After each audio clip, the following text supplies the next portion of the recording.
Doctor గారు బార్తోలియన్ cyst అంటే ఏంటి అసలకి? బార్తోలిన్ సిస్ట్ అనేది ఒక కామన్ డిసీజ్ అండి. విమెన్‌లో వచ్చే కామన్ డిసీజ్. చాలామంది ఇది బయటికి చెప్పరు. వాళ్ళలో వాళ్ళే పెట్టుకుంటూ ఉంటారనమాట.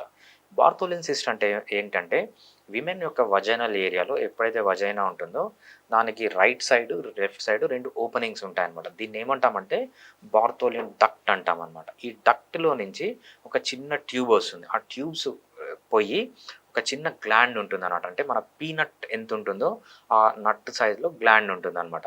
ఆ గ్లాండ్‌లోకి ఈ డక్ట్స్ ఎళ్తాయి. సో, ఎప్పుడైతే ఈ vagina left side, right side ఉన్న గ్లాండ్స్ ఇన్ఫెక్ట్ అయితాయో, లేకపోతే ఇన్‌ఫ్లేమ్ అవుతదంటే రెడ్‌నెస్, స్వెల్లింగ్ వస్తదో, సో, లెఫ్ట్ సైడ్ గాని, రైట్ సైడ్ గాని, సో, చాలా రేర్‌గా 2 సైడ్‌లు ఒకటేసారి వస్తుంది. కొంతమందికి లెఫ్ట్ రావచ్చు, రైట్ రావచ్చు. ఎప్పుడైతే ఇన్‌ఫ్లేమ్ అవుతుందో దాన్ని బార్తోలిన్ సిస్ట్ అంటాము. లేకపోతే అదే పస్ గన బాగా ఫార్మ్ అయితే బార్తోలిన్ యాబ్సెస్ అంటాము. ఇది చాలా పెయిన్‌ఫుల్‌గా ఉంటుంది.